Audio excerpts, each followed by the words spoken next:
Hi students, మనం ఇప్పుడైతే 10th class chapter 3 నుంచి పాలినామియల్స్ అయితే చేద్దాం. చూడండి, దీని గురించి ఫస్ట్ అసలు ఒక 2-3 కీ టాపిక్స్ అయితే మాట్లాడుకుని మనం ఎక్సర్సైజ్ అయితే స్టార్ట్ చేద్దాం. చూడండి, what are polynomials? Polynomials are algebraic expressions constructed using constants and variables. Polynomial అంటే ఏంటంటే ఆల్జిబ్రిక్ ఎక్స్ప్రెషన్స్తో కన్స్ట్రక్ట్ చేయబడి వాటిలో కాన్స్టెంట్స్ని వేరియబుల్స్ని యూజ్ చేస్తే వాటిని పాలినామియల్స్ అని అంటారు. ఇప్పుడు కోఎఫిషియంట్, మనం ఈ చాప్టర్లో ఎక్కువగా వాడేది కోఎఫిషియంట్, డిగ్రీ, జీరోస్, వీటి గురించి మనం ఎక్కువగా వాడతాం ఈ చాప్టర్ నుంచి. కోఎఫిషియంట్ అంటే ఎక్స్ స్క్వేర్కి కోఎఫిషియంట్ అడిగితే దానికి ఇక్కడ ఒకవేళ ఓన్లీ ఎక్స్ స్క్వేర్ ఉందనుకో దాని కోఎఫిషియంట్ 1 అవుతుంది. 1 ఇంటూ సంథింగే కదా అలా. ఇక్కడ 3x² ఉంది కాబట్టి దీని కోఎఫిషియంట్ ఎంత 3. ఇక్కడ 5x³ ఉంది కాబట్టి దీని కోఎఫిషియంట్ ఎంత 5. అలానే చూడండి, ఇక్కడ x³ కోఎఫిషియంట్ అడిగామనుకో 5 అవుతుంది. ఈ ఇక్కడ ఇచ్చిన ఎక్స్ప్రెషన్లో కాన్స్టెంట్ టర్మ్ ఏది -2 is a constant term. Highest power of the variable is degree అంటే ఏంటి పిల్లలు? Highest power. ఈ మొత్తంలోకి హైయెస్ట్ పవర్ ఏదైతే ఉందో అది ఈ ఎక్స్ప్రెషన్ యొక్క డిగ్రీ అవుతుంది. ఇక్కడ 3 కదా హైయెస్ట్ పవర్, డిగ్రీ 3. ఇక్కడ చూడండి పిల్లలు, ఇక్కడ 7 is the highest power, so degree 7. ఇప్పుడు మనమైతే ఎక్సర్సైజ్ 3.1 చేద్దాం. చూడండి పిల్లలు, ఎక్సర్సైజ్ 3.1 క్వశ్చన్ చూడండి. First question, if p of x equal to 5x⁴ minus 6x⁴ plus 7x minus 6, find the coefficient of x⁴. x⁴కి కోఎఫిషియంట్ ఏంటి అని అడుగుతున్నారు. x⁴ టర్మ్ ఎక్కడుందో చూడండి, ఇక్కడ ఉంది. సో x⁴కి కోఎఫిషియంట్ ఏమవుతుంది? -6, సైన్తో సహా రాయాలి పిల్లలు. రైట్, నెక్స్ట్ వన్ చూడండి, degree of p of x. ఈ p of xకి డిగ్రీ అడుగుతున్నాడు. డిగ్రీ అంటే ఏంటి? హైయెస్ట్ పవర్ కదా, సో డిగ్రీ ఏమవుతుంది ఇక్కడ మనకి 7. నెక్స్ట్ కాన్స్టెంట్ టర్మ్ ఏది చెప్పండి పిల్లలు?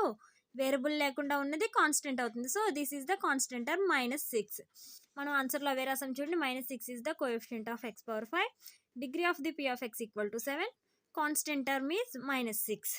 రైట్, నెక్స్ట్ వన్ చూడండి పిల్లలు, రైట్ 3 more పాలినామియల్స్. ఇంకొక 3 పాలినామియల్స్ ఏమన్నా రాసి and create 3 questions for each of them. ప్రతి దానికి 3 క్వశ్చన్స్ని క్రియేట్ చేయమన్నాడు. అంటే ఇక్కడ మనకి ఒక పాలినామియల్ ఇచ్చి దానికి 3 క్వశ్చన్స్ ఇచ్చారు కదా అలా. ఇక్కడ చూడండి, p of x = x² - x - 2.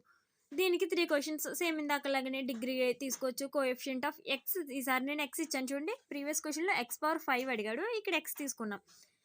తర్వాత కాన్స్టెంట్ టర్మ్. అలానే p of y, ఇక్కడ వేరియబుల్ ఏది ఉంటే p of y, ఇక్కడ వేరియబుల్ xలో రాస్తే x, జెడ్లో రాస్తే జెడ్. రైట్, అర్థమైందా?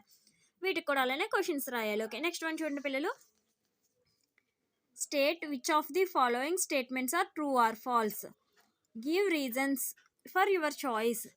ఇచ్చిన క్వశ్చన్స్, ఇచ్చిన స్టేట్మెంట్స్ ట్రూ ఆర్ ఫాల్స్ అనేది అడుగుతున్నాడు. చూడండి, the degree of the polynomial, ఇక్కడ మనకు ఒక పాలినామియల్ ఇచ్చాడు, √2 x² - 3x + 1 ఈజ్ √2 అంట.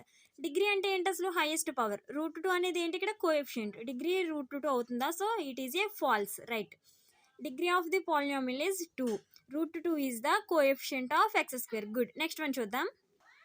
నెక్స్ట్ వన్ చూడండి పిల్లలు, the coefficient of x² in the polynomial. ఇక్కడ ఇచ్చిన పాలినామియల్లో x² కోఎఫిషియంట్ అనేది 2 అని ఇచ్చాడు. కానీ క్వశ్చన్లో చూడండి, x² కోఎఫిషియంట్ ఏముంది? -4. సో ఇచ్చిన స్టేట్మెంట్ అనేది ఫాల్స్. ఓకే, నెక్స్ట్ వన్ చూడండి పిల్లలు, the degree of constant term is 0. ఇది ట్రూ ఆ ఫాల్సా? ఓకే, ఇక్కడ ఒకసారి మనం ప్రీవియస్ క్వశ్చన్స్ చూద్దాం. చూడండి, దీనికి డిగ్రీ ఎంత? 0. రైట్, అర్థమైందా? పవర్లో ఏమీ లేకపోతే ఎంత ఉన్నట్టు? 0 ఉన్నట్టు. 7⁴0 7, 8⁴0 8. మనం ఆల్రెడీ ఇది రియల్ నెంబర్స్లో చేసాము. పవర్స్ ఏమీ లేకపోతే 0 ఉన్నట్టు. So it is a true. Always degree of constant is 0. Right, next one చూడండి పిల్లలు, 1/x² - 5x + 6 is a quadratic polynomial. ఇది క్వాడ్రాటిక్ పాలినామియల్ అవుతుందా? రైట్, చెప్పండి, ట్రూ ఆర్ ఫాల్స్ అనేది. Variables should not be in denominators. Variables అనేవి డినామినేటర్లో ఉండకూడదు.